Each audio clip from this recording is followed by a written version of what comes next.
خب 2 ساعتی 2 ساعتی هستیم و بریم به سمت لالا پشتش. میخواد دیگه شمنمون رو لول اپ کنیم.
حاجی سیمین رفتیم تو چیز.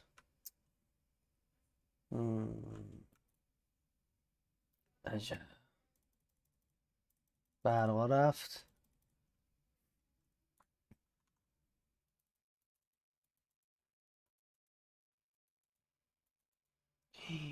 او فرادت یا اول فصل بایر بوستر بند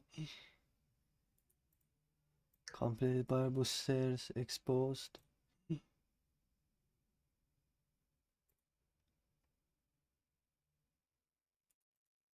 اوه اوه اوه اوه اوه اوه اوه اوه.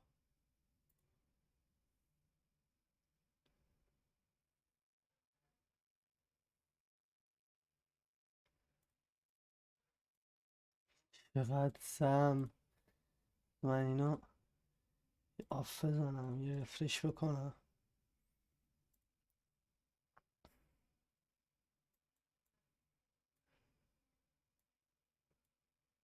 کدوم اینا بهمون پینگ میده؟ با همه میتونیم بریم تو. دوتا پینگ نمیده.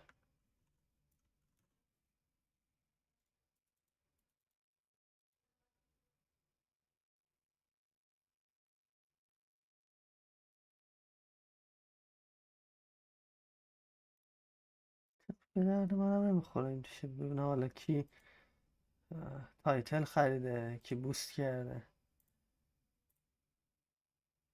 نه مشکل داره.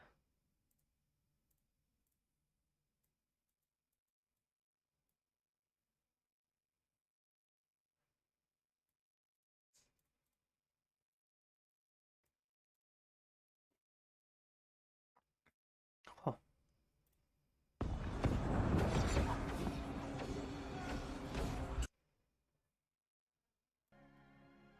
So starting with the Season 2 changes, I think a good place to look first is at our survivability changes. It was no secret that Windwalker was one of the squishiest specs in Season 1. I mean, it got so bad, I even made a video addressing the problem at the time. Well, it looks like Blizzard were aware of this problem, and gave us a few much needed buffs to help us going forward. But they also slapped in a nerf to one of Monk's most broken defensive talents to stop it being abused. The two largest survivability buffs they gave us was increasing our natural damage reduction from 6% to 10%, so a 4% increase, and they also increased our stamina by 5%. These are two much welcome changes, as Windwalker was one of 3 DPS specs that didn't have any stamina increase in Season 1 of Midnight, and although we're still on the lower end of stamina and damage reduction overalls compared to the rest of the DPS roster, an extra 4% damage reduction and 5% stamina will help out with surviving damage we wouldn't have in Season 1.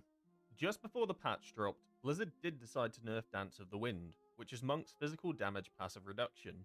Previously, this could stack up to 9 times and would essentially reduce the next physical damage you took by 91%. However, it could be abused when it came to bleeds and certain physical area of effect damage, which didn't remove the buff and made us immortal to those mechanics. So what they've done is they've reduced this to 4 stacks instead, which is roughly a 46% damage reduction to physical damage.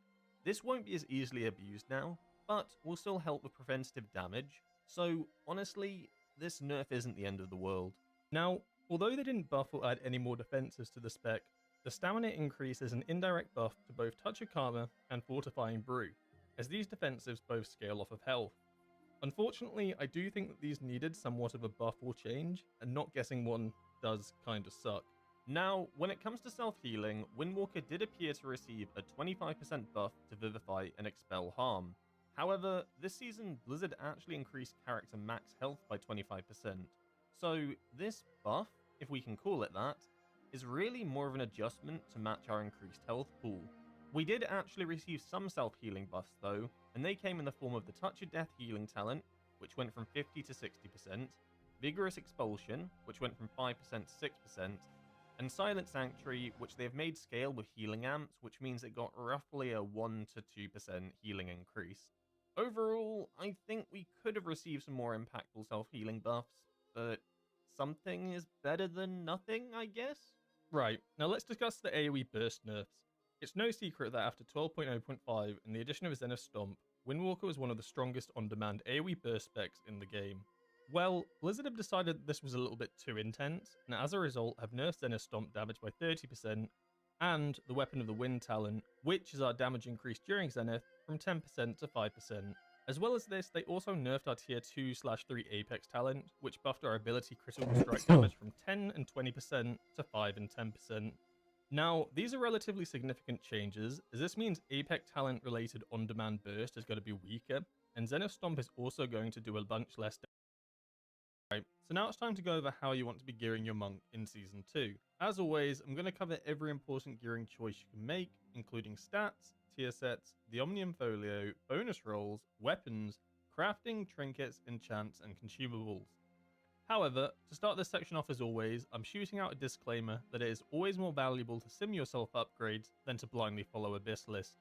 BIS lists are great for recommendation and target goals, but as you gear, you're going to have different pieces that warp stats, and this is important to understand that even if an item is best in a slot, it might still be better to use another piece of gear for the time being, as it balances out stats in a more ideal way, so that you do more damage, and as we know, doing damage is good.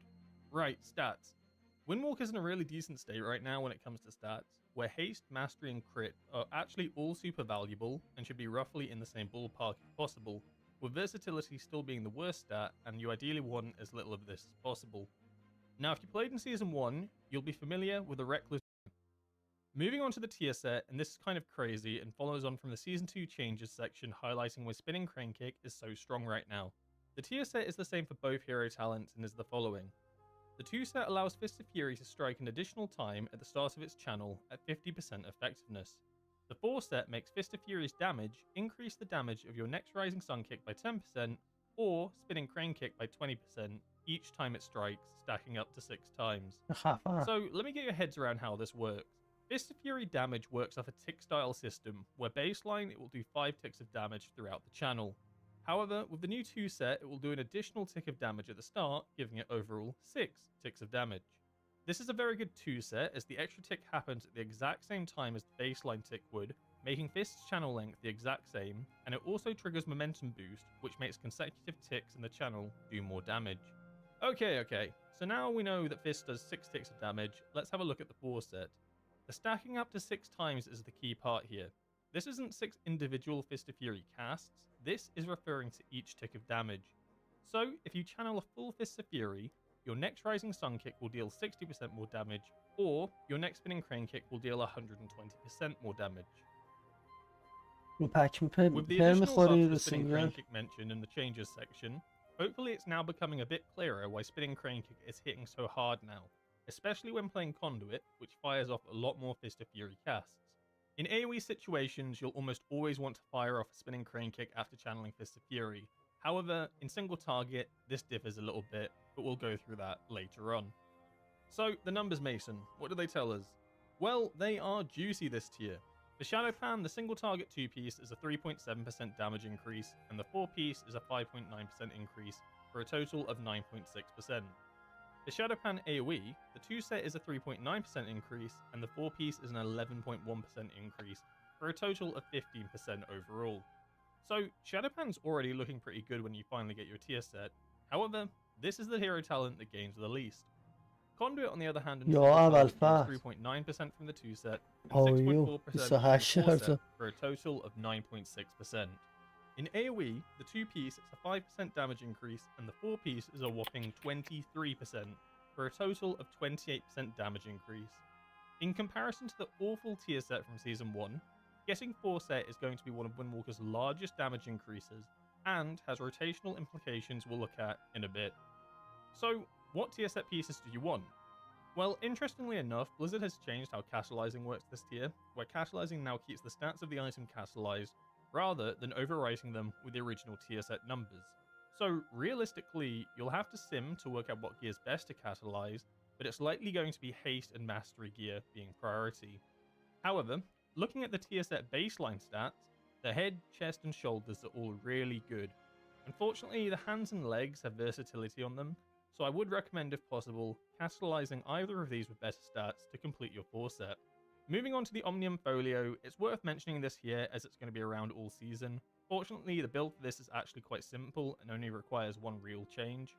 In row number 1, the Rune of Unleashed Fire will be the best, just because it procs more frequently, making it all versatile. For the second row, it's either going to be Self-Mending or Void Tainted Shell. Both of these are about on par with each other. Personally, I go for Void Tainted Shell. Row 3, you can't change, so that's locked in. Row 5 is going to be Rune of Overload, as it just makes your Rune of Unleashed Fire stronger. And then row 4 is where you really have the choice here, and what you're going to do with this row is balance out stats. So, as Mastery is what you're trying to get with your Reckless Pop, generally speaking, this is not going to be what you want on this row. Instead, it's going to be Haste and Crit. Realistically, this is going to be a sim angle to know which one of these is the best. But generally speaking, if Crit is really low or Haste is really low, you'll want to use the Omnium Folio to boost that up to help with its baseline to bring it back up to par with the other 2 stats. Now let's look at bonus rolling. Bonus rolling this season is a big feature and will be available from the Great Vault. Essentially, if you do not have a best in slot item in the vault, you want to take the bonus roll and send it on the final boss of the raid as your number 1 priority.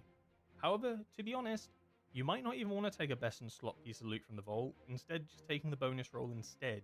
The reason for this is that the final boss in the raid has insane drops. Every single piece of loot this boss drops is a best in slot, as long as you're in the Brewmaster loot spec.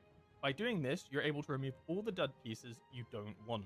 I actually highly recommend this strategy if you can consistently get to the final end boss on heroic difficulty and can bonus roll week after week after week, as this will be the most efficient way of getting your best in slot weapon, your best in slot trinkets, and your best in slot neck. When it comes to crafted gear, this is going to be a lot simpler than last season, where there was lots of different recommendations for different situations. As we have access میذارم بعد باز میبینم سبیم تو چت چطور فرنتی نونکرتم داداش شکر خدا با ما حال میکنی دل بده را داره